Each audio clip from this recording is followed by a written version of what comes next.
దేవుని యొక్క పరిశుద్ధ గ్రంథములో నుండి కొన్ని ప్రభు యొక్క మరణము గురించి కొన్ని సంగతులు నేర్చుకుందాం. అపోస్తుడైన పేతురు గారు రాసిన పత్రికలో నుండి కొన్ని సంగతులు నేర్చుకుందాం. పేతురు రాసిన మొదటి పత్రిక 2వ అధ్యాయం 21వ వచనాన్ని చదువుతున్నాను. క్రీస్తు కూడా మీ కొరకు బాధపడి మీరు తన అడుగు జాడలయందు నడుచుకున్నట్లు మీకు మాదిరి ఉంచి పోయాను. ఆయన పాపము చేయలేదు, ఆయన నోటను ఏ కపటమును కనపడలేదు. ఆయన దూషింపబడి బదులు దూషింపలేదు. ఆయన శ్రమ పెట్టబడి బెదిరింపక న్యాయముగా తీర్పు తీర్చు దేవునికి తాను అప్పగించుకొనెను. మనము పాపముల విషయమై చనిపోయి నీతి విషయమై జీవించినట్లు ఆయన తానే తన శరీరమందు మన పాపములను మరాను మీద మోసుకొనెను. ఆయన పొందిన గాయముల చేత మీరు స్వస్థత పొందితిరి. స్తోత్రాలు చెల్లించుకుందాం. అందరూ తలలో ఉంచినట్లే. స్తుతులకు పాత్రుడును స్తోత్రారుడు అయిన మా పరలోకపు తండ్రి, మీ పరిశుద్ధమైన ఘనమైన నామమును బట్టి ప్రభా మిమ్మల్ని స్తుతిస్తున్నాం. ఇంతవరకు కీర్తన ద్వారా నీ నామాన్ని మహిమపరచడానికి మీరు కృప చూపారు. తిరిగి మరలా నాయన మీ యొక్క మరణ పునరుద్ధానముల ద్వారా కొన్ని సంగతులు మేము నేర్చుకునటానికి నాయన మీరు మాకు చూపించిన ఈ లేఖన భాగంలో నుండి మాతో మాట్లాడండి. నీ పక్షంగా నిలబడ్డాను ప్రభు, మీ ఆత్మతో నింపమని, చేరవచ్చిన నీ బిడలతోనూ నీ పక్షంగా నిలబడిన నాతో మాట్లాడి మహిమ తెచ్చుకోమని మా ప్రభును మా రక్షకుడైన యేసు నామములో ప్రార్థించి వేడుకొనిచున్నాము తండ్రి, ఆమేన్. ప్రభునందు ప్రియులారా గమనించండి. ఇక్కడ ప్రభువైన మన యేసు ప్రభు యొక్క మరణ పునరుద్ధానముల గురించి పేతురు గారు తన లేఖనాల నుండి ఇలా రాశారు. క్రీస్తు కూడా మీ కొరకు బాధపడి అన్న మాట మనం చూస్తున్నాం. అయితే ఆ కింద 22లో మరొక మాట ఉంది. ఆయన పాపము చేయలేదు అని ఉంది. పాపం చేసేవారికి బాధ సహజంగా ఉంటుంది. నేరాలు చేసేవారికి బాధలు ఉంటాయి, పాపాలు చేసేవారికి బాధలు ఉంటాయి. కానీ ఇక్కడ ఈయన గురించి 22లో ఏమని ఉందంటే ఆయన పాపము చేయలేదు అని రాయబడి ఉంది. మరొక మాట మీకు చూపిస్తాను చూడండి. లూకా సువార్తలో ఇది కంటిన్యూగా ఉండాలి. లూకా సువార్తలో 23వ అధ్యాయంలో ఒక మాట ఉంది. 23:41లో ఒక మాట ఉంది చూడండి. ఆ సిలువలో వేయబడిన ఒక నేరస్తుడు ఇలా మాట్లాడుతున్నాడు.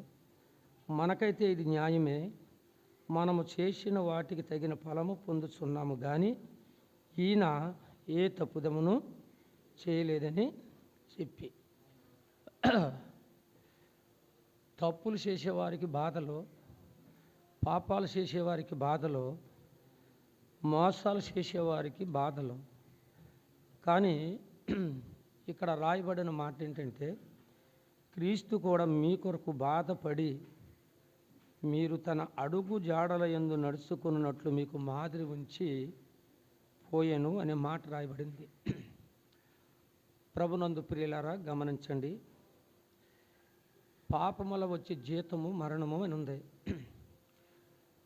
అయితే ఆ మరణము, ఆ బాధ మానవులుగా మనం అనుభవించాలి. అది మనకు తగినది. పాపం చేసాం కాబట్టి, అన్యాయాలు మోసాలు చేసాం కాబట్టి మానవులుగా ఆ శిక్ష, ఆ బాధ మనం అనుభవించాలి. కానీ ఇక్కడ రాయబడిన మాట ఏంటంటే, క్రీస్తు కూడా మీ కొరకు బాధపడి అని మాట రాయబడుతుంది. ఆయన బాధపడటానికి ఒకవేళ మనం అయితే ఇష్టపడమేమో కానీ తండ్రి ఆయన్ని బాధ పెట్టడానికి ఇష్టపడ్డాడు. ఎందుకంటే దేవుడు తన పోలికల చొప్పున మనల్ని సృష్టించాడు. ఆయన సొగసు స్వరూపాన్ని మనకు తాల్చాడు. అందుకని ఏ మానవుడు కూడా ఈ భూమి మీద ఉన్న మనుషులు ఎవరు కూడా నశించకూడదని ఆయన ఏం చేశాడంటే తన కుమారుని ఈ భూమి మీదకు పంపించాడండి. కాబట్టి మనం చేసిన తప్పులు, మనం చేసిన పాపాలన్నీ దేవుడు ఏం చేశాడంటే కుమారుని మీదకు మోపాడండి. కుమారుని మీద పెట్టాడు ఆ బాధలు.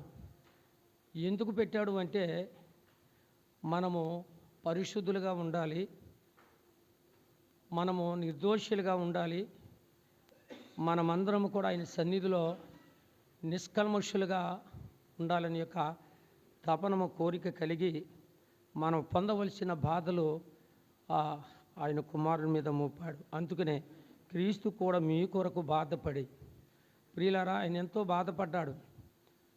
కొరడాలతో కొడుతుంటే ఆ శిలువలో ఆ మేకులు ఆ చేతుల మీద దిగ్గొడుతుంటే ఎంత బాధను అనిపించాడో మనం ఒకసారి దృష్టి ఉంచి ఆలోచన చేయాలి.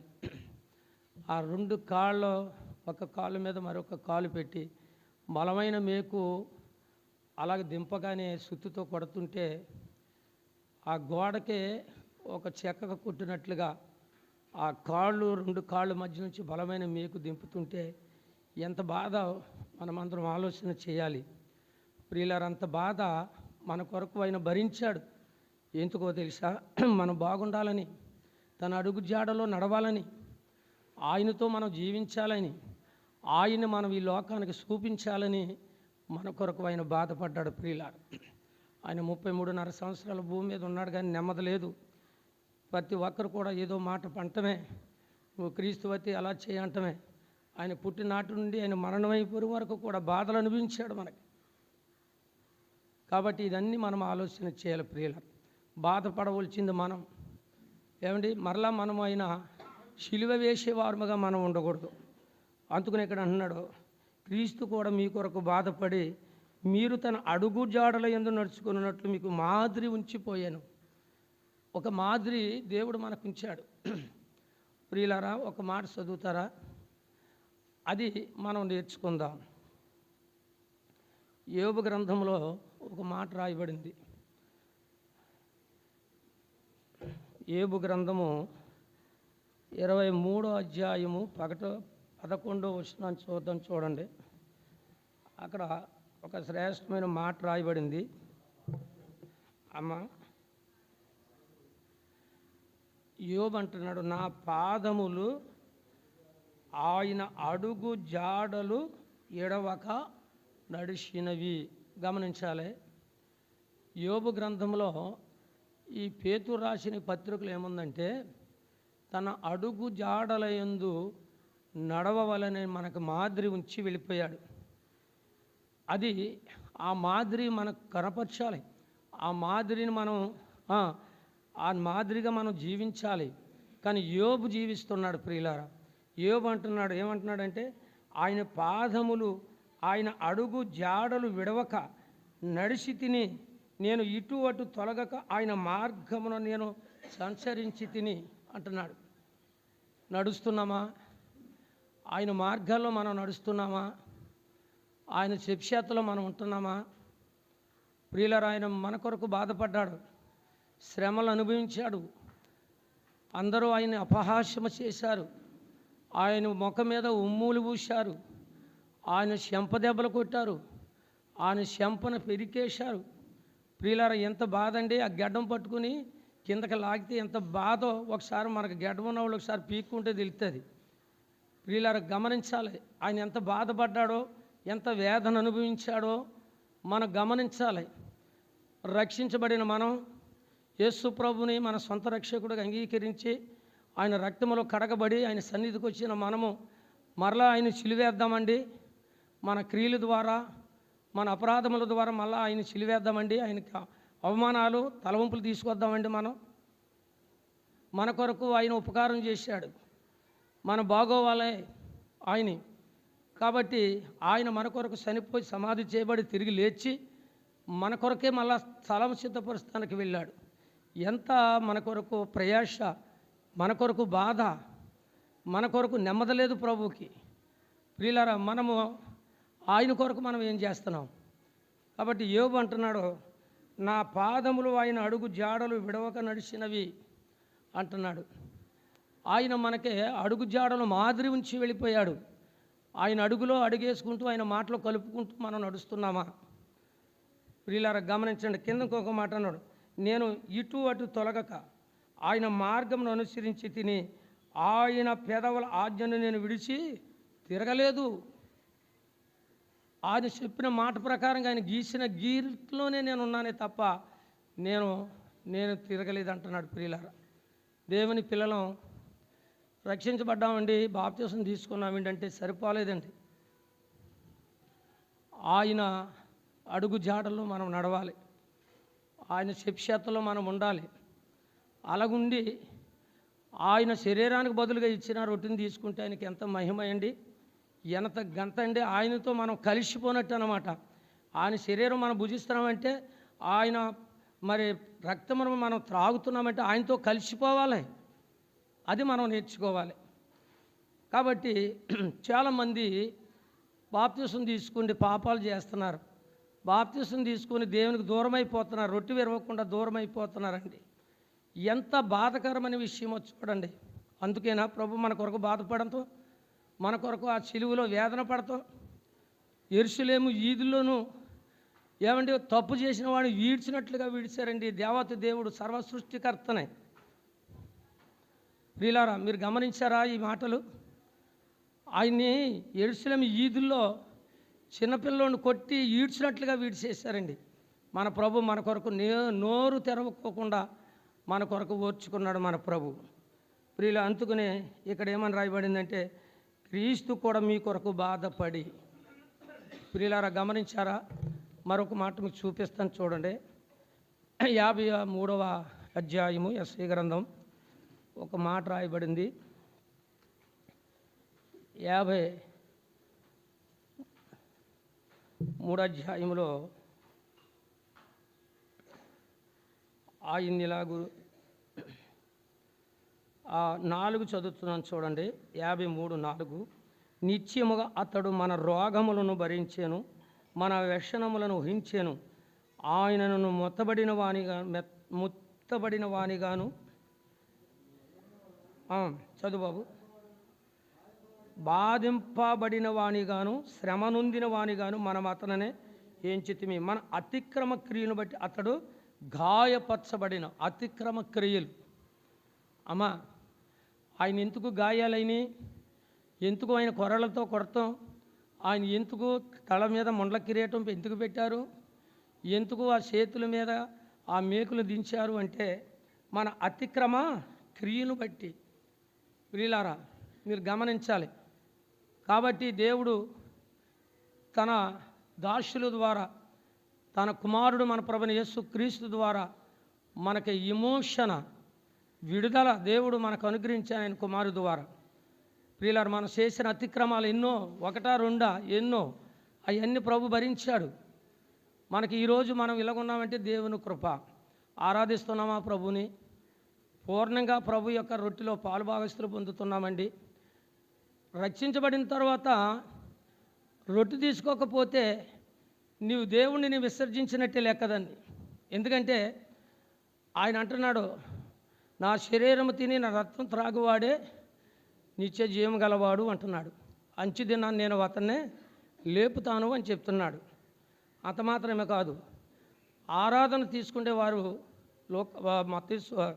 యోహాను సువార్తలో 4వ అధ్యాయంలో ఏముందంటే, తను ఆరాధించేవారు ఆత్మతోనూ సత్యముతోనూ ఆరాధించవలనని అటువారిని తండ్రి కోరుకుంటున్నాడు.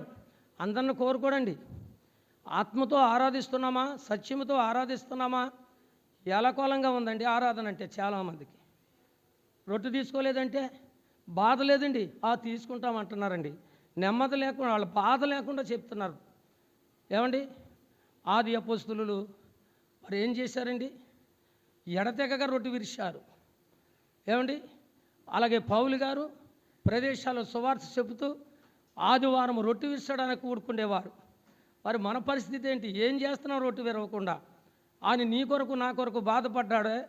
ఏ తప్పుదమ్మ చేయలేని దేవుడు మన కొరకు బాధపడి మనకి రక్షణ భాగ్యాన్ని ఇచ్చాడు. మరి ఇది మనం గమనించుకోకుండా రక్షించబడిన మనము కూడా రక్షణ లేని వారికి మాదిరిగా ఉండాలి తప్ప వాళ్ళు కలిసి జీవిస్తే ఇంకా ప్రభుని మనం ఏం చూపించగలుగుతున్నామండి? కాబట్టి ఆలోచన చేయండి. ఇక్కడ అంటున్నాడు, మన అతిక్రమ క్రియను బట్టి అతడు గాయపరచబడెను, మన దోషములు బట్టి నలగొట్టబడ్డాడండి. నలగొట్టడం అంటే మాటలండి, కొడతామంటే ఒకటి, నలిపేశారు. ఏమండి, చిత్రహింసలు చేసేసారు ప్రభుని. ఏమండి, గుడ్లను చింపినట్లుగా శరీరాన్ని అంతా కూడా సీల్ చేశారండి. ఆ కొరడాలు ఎలాంటి కొరడాలు అనుకుంటున్నారు? ఆ కొరడాలు ఇలా కొట్టినప్పుడు ఇలా కొంకులు ఉంటాయి. అది కొడితే వెళ్ళి శరీరానికి అలా గుచ్చుకుంటుంది. ఇలా లాగినప్పుడు శరీరం దాంతో పాటు వచ్చేది. ఆ శరీరంతో ఎంత రక్తం కారిపోద్దండి, ఎంత బాధ చెప్పండి. ఆలోచన చేయండి.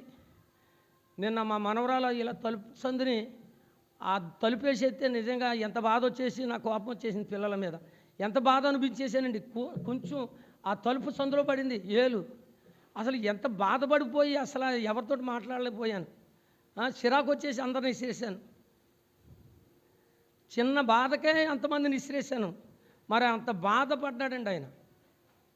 మనం ఎప్పుడైనా ఆలోచన చేసామా?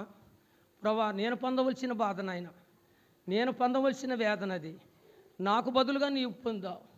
నేను పాపంలో ఉన్న నన్ను మీరు రక్షించారు నాయన, నీకు వందనాలు ప్రభా అని ఆయన కొరకు ఆయన బిడ్డలుగా నిలబడ్డామా? నీ స్థానంలో ఆయన నిలబడ్డాడు. నీ కొరకు నా కొరకు ప్రాణం పెడతానని శాస్త్రం రాసి ఆయన నిలబడ్డాడు మన కొరకు పక్కనే. మనం ఆయన కొరకు నిలబడగలుగుతున్నామా బాబు? లేకపోతే ఏ క్షణంలో మనం చనిపోతాం. ఆయన కొరకు నిలబడకపోతే నువ్వు దేవుని మందిరానికి వచ్చినా సరే నువ్వు చనిపోతే నరకానికి వెళ్ళిపోతావు. జాగ్రత్త సుమా.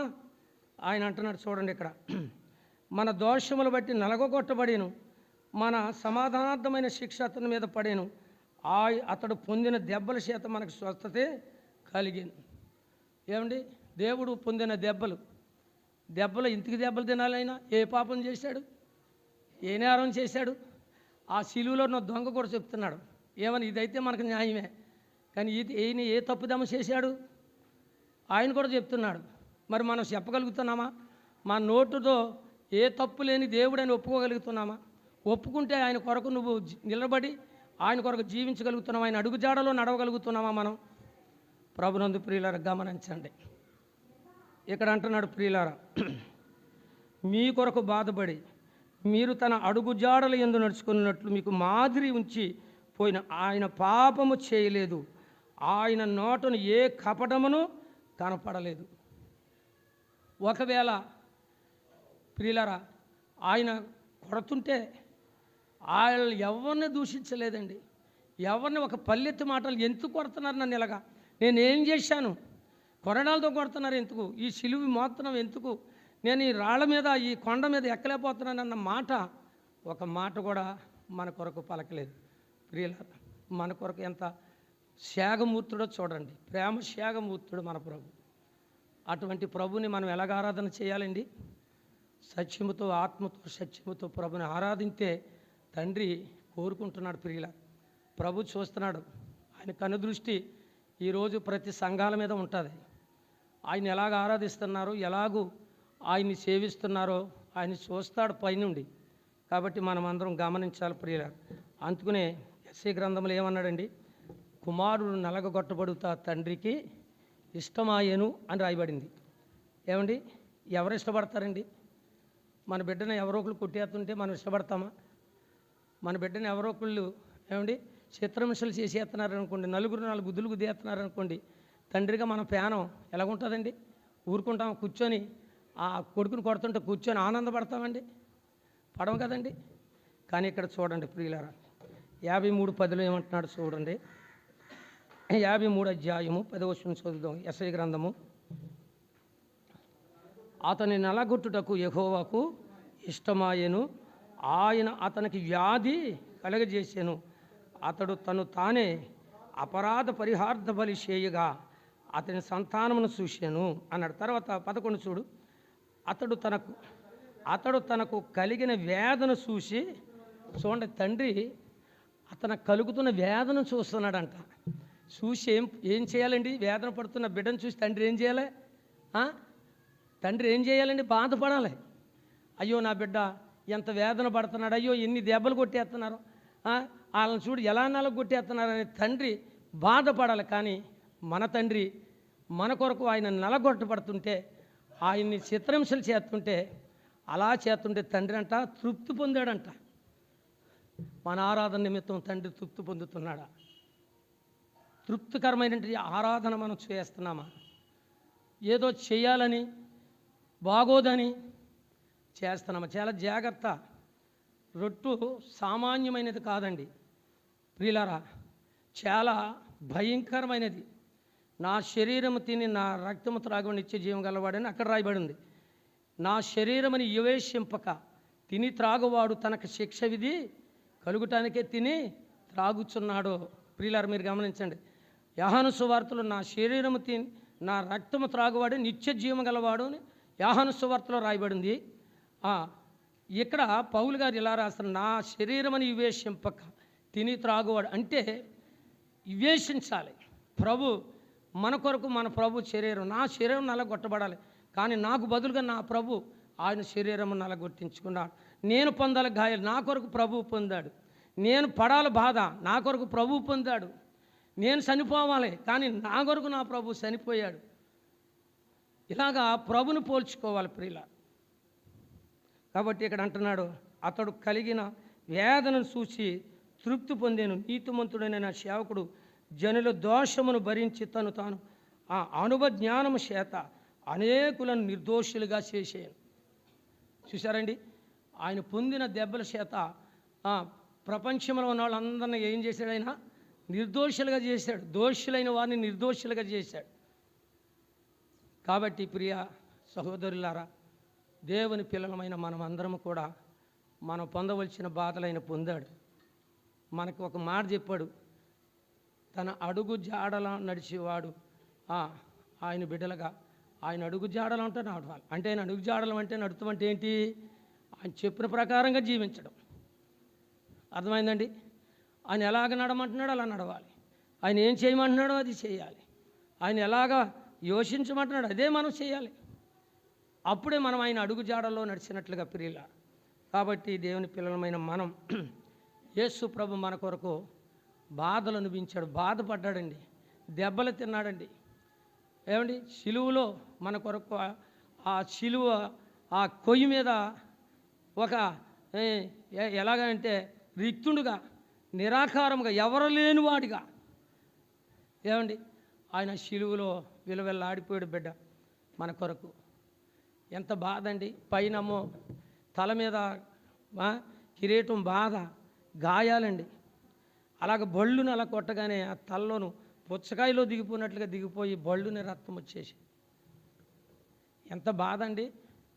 ఆలోచన చేయాలి. రక్షించబడిన బిడ్డలం, ప్రభు నా తలంలో ఉన్న తలంపుల నిమిత్తం నీ తలలో మేకులు దింపారు నాయన.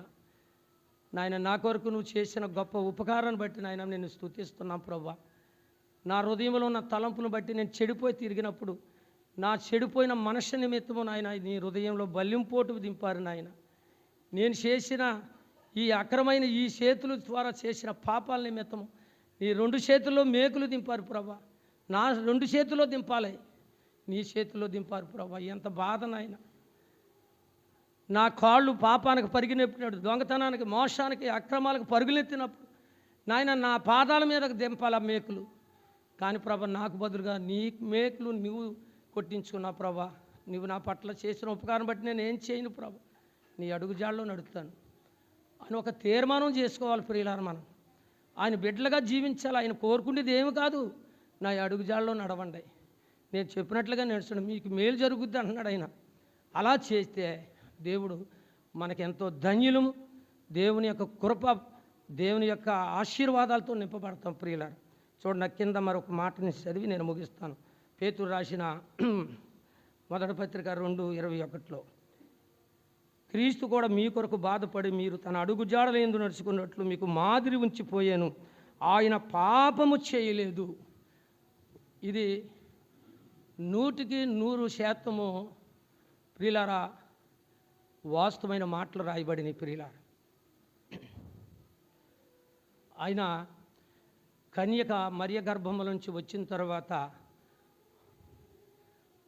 పరిశోధన చేశారంట మరియాన్ని. మరలా పరీక్షలు చేస్తే యేసుప్రభు పుట్టాక కూడా కన్యకనే కనపడిందంట ఆవిడ.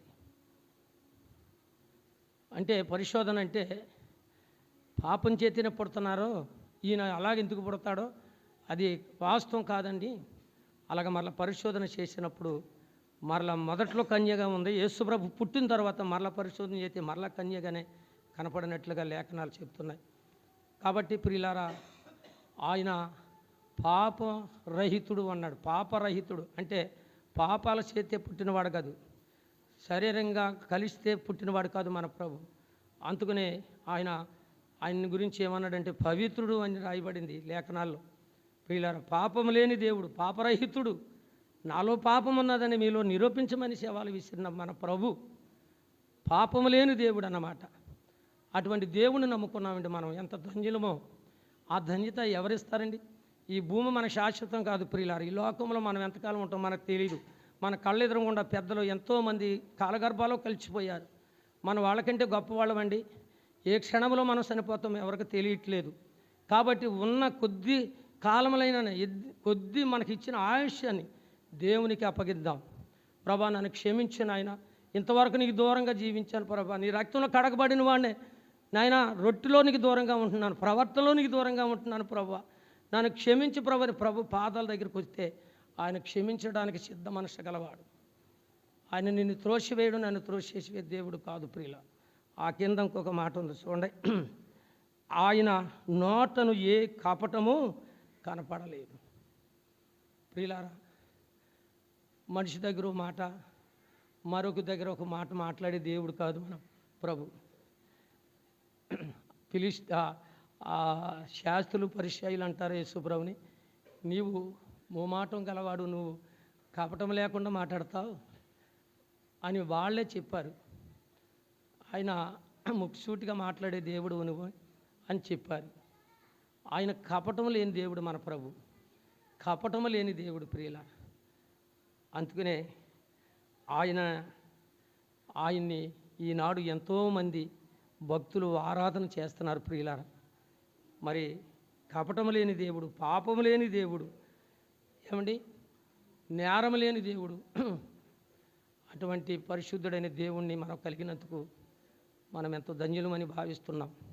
కాబట్టి ఒక మాట 24 చూడండి, 2:24 మనము పాపముల విషయమై చనిపోయి, చూడండి ఇప్పుడు మన పాపాలు ఆయన మోసిపోయాడు కదండి, చనిపోయాడు అంటే మనం కూడా ఏమైపోయాం? పాపాల విషయంలో ఏమైపోయాం? చనిపోయాం అన్నమాట. ఇప్పుడు చనిపోయిన వాడిని రంపమెట్టు కోసినా ఆడు అమ్మ అనలేడు, బాబా అనలేడు. కాబట్టి పాపాల విషయంలో చనిపోయాం మనం. ఇది మాత్రం గుర్తు చేసుకోండి ప్రియులారా. మనం బ్రతికున్నాము, ఇంకా పాపం చేస్తున్నాం అంటే నువ్వు పాపాల విషయంలో చనిపోలేదు. బాప్తిసం తీసుకున్నావంటే ప్రియులారా, ఏదో బాప్తిసం తీసుకుంటే నేను పరిశుద్ధుడు అనుకుంటున్నారేమో చాలామంది. కాదు ప్రియులారా, మీరు గమనించాలి. బాప్తిసం సాక్ష్యానికి గుర్తుగా ఉందంటే బాప్తిసం, ఒకవేళ నువ్వు బాప్తిసం తీసుకోకపోయినా పరలోక రాజ్యంలోకి వెళ్తావు. దేవుని సన్నిధిలో నువ్వు నిర్దోషిగా, నిష్కల్మషుడుగా, పరిశుద్ధుడిగా జీవించి ఒక సాక్షిగా బాప్తిసం తీసుకోవాలి. యేసు ప్రభు మనకు మాదిరి చూపించాడు. కాబట్టి బాప్తిసం తీసుకొని ఏం చేస్తున్నారో తెలుసా? చాలామంది కూడా వెనకంజిలో ఉంటున్నారు ప్రియులారా, వెనకంజిలో ఉంటున్నారు. ప్రభుకి అవమానాలు తీసుకొస్తున్నారు, ప్రభుని తృణీకరిస్తున్నారు ప్రియులారా. ఆనాడు అలాగే బాధపడ్డాడు, ఈనాడు కూడా రక్షించబడిన వారి కొరకు కూడా బాధపడుతూ ఉన్నాడు. అందుకనే మనము పాపముల విషయమై చనిపోయి నీతి విషయమై జీవించినట్లు ఆయనే తన శరీరం మీద మన పాపముల మ్రాను మీద మోసుకొనేను. ఆయన పొందిన గాయముల చేత మీరు స్వస్థత నొందిదిరి. అంతే. ఇప్పుడు గాయం ఉందనుకోండి, ఆ గాయానికి మందు వేసినప్పుడు ఆ గాయం మానిపోయిందన్నమాట. ఇంకా అది గాయం కాదు, అది మానిపోయింది. అలాగే పాపమనే గాయం, ఆయన పొందిన దెబ్బల చేత ఈ పాపమనే గాయం స్వస్థత వచ్చింది. మరలా అది పాపం చేయదు. అర్థమైందా? పాపం చేస్తున్నావంటే ఆ గాయం మానలేదన్నమాట. నువ్వు యేసుప్రభుని సొంత రక్షకుడిగా అంగీకరించలేదన్నమాట. నువ్వే ఊరికనే అందరూ తీసుకుంటున్నారని తీసుకున్నావు అంతే, నీటిలో ములిగావంతే, స్నానం చేసినట్టే. అర్థమైందండి? నువ్వు రక్షించబడి బాప్తిజం తీసుకుని బయటకు వచ్చి యేసుప్రభుకు తగినట్లుగా ఆయన అడుగుజాడలో నడవకపోతే నువ్వేంటో స్నానం, నువ్వు ఇంటికాడ చేసుకున్న ఒకటి, ఇక్కడ చేసిన ఒకటి, స్నానం చేసావు అన్నమాట. బాప్తిజం తీసుకున్న తరువాత పాపల విషయం చనిపోయి నీతి విషయమే నువ్వు బ్రతికావు, ప్రభు కొరకు జీవిస్తే మనకు అర్థమవుతుంది ప్రభు యొక్క మరణ పునర్థాలు ఏంటో మనకు అర్థమవుతుంది. కాబట్టి ప్రియులారా, మనము దేవుడు మనల్ని ఏం చేసి స్వస్థత పరిచాడు, స్వస్థత పొందాం.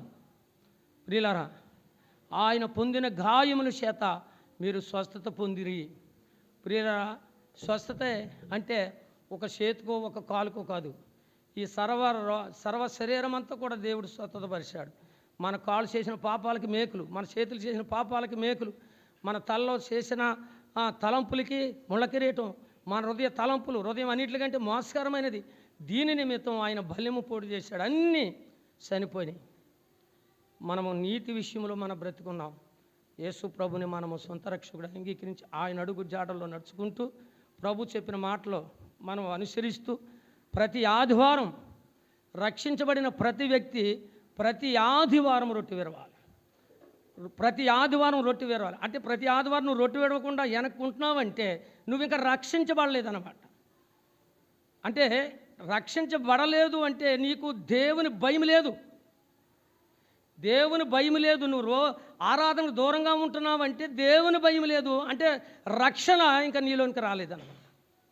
అంటే నీవు పరిపూర్ణంగా యేసు ప్రభుని సొంత రక్షకుడిగా అంగీకరించలేదన్నమాట. అంటే నీలో ఇంకా పాప కార్యాలు, నీలో ఇంకా లోన అదే అంటారు నులివెచ్చన బ్రతుకు అంటారు, ఆ నులివెచ్చన బ్రతుకులోనే ఉన్నామన్నమాట.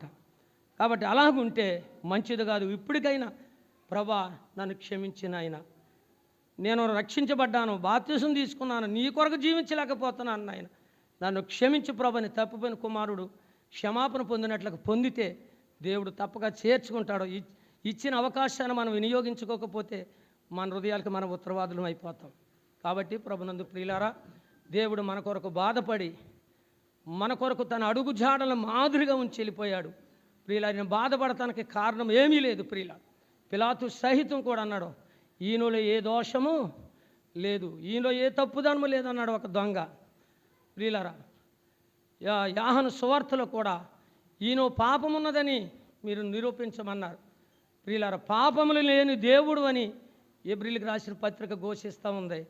కాబట్టి నా ప్రియ సోదరులారా, పాపము లేని దేవుడు పాపులమైన మన కొరకు బాధపడి మన పాపాలను తీసుకెళ్ళి ఆ కలవరి కొండ మీద ఆ శిలువకు దిగ్గొట్టి మన మీద ఉన్న రుణపత్రానికి దిగ్గొట్టి మనకు విడుదల విమోచన. ఇవాళ మన పరిశుద్ధులం. దేవుడు మనల్ని నిర్దోషులుగా చేశాడు. దేవుడు మనల్ని ఆయన సన్నిధిలో ఆయన రొట్టు తీసుకుండే హక్కు అధికారాన్ని ఆయన కుమారుడు మన ప్రభుని యేసుక్రీస్తు ద్వారా మనకు అనుగ్రహించాడు. అంత మాత్రమే కాదు కానీ ఆయన కుమారుని యొక్క రాజు నివాసులుగా మనల్ని చేసుకున్నాడు. ఎంత భాగ్యం అండి! ఇంత భాగ్యాన్ని దేవుడు మనకిచ్చాడు. దీన్ని వినియోగించకపోతే మనం అంతకంటే దౌర్భాగ్యులం కాదు ప్రియులారా. కాబట్టి ఏమో ఎలాగుంటామో ఆలోచించేయండి. మన బ్రతుకుండగానే, మనలో ఊపిరుండగానే ప్రియులారా, మన ఊపిరుండగానే మన జీవితాన్ని చక్కదిద్దుకొని ప్రభు మనకిచ్చిన ఆజ్ఞ మేరకు ఆ ముందుకు సాగాలని, ఆయన అడుగుజాడలో నడవాలని. యోబు అంటున్నాడు, ఆయన పాదములు అడుగులు తప్పకుండా నడిచిన అంటున్నాడు. ఎంత గొప్ప భాగ్యం! అటువంటి జీవితాలు ఒకవేళ మనమందరం ఆలోచన చేసి ఆయన అడుగు జాడల్లో నడవాలని, ఆయన మన కొరకు చిందించిన రక్తాన్ని బదులుగా రొట్టు ఉంది, మన కొరకు నలగొట్టబడిన ఆయన శరీరానికి బదులుగా రొట్టు ఉంది, పాత్ర ఉంది. దేవుడు దానిని మనకి సాయారూపంగా ఇచ్చాడు. నన్ను జ్ఞాపకం చేసుకునడానికి దీన్ని చేయడని చెప్పాడు. ఎవరైతే రక్షించబడి ప్రభు కొరకు జీవిస్తున్నారో వాళ్ళ తప్పగా ఈ రొట్టెలోని పాత్రలో పాలు భాగస్తులు పొందాలని నేను ప్రభుపేట వెచ్చరించి ముగిస్తున్నాను. ఈ కొద్ది ఆరాధన తలంపులు ప్రభు ఇంట్లో దీవించి ఆశీర్వదించునుగాక. ఆమె అందరికీ వందనాలండి.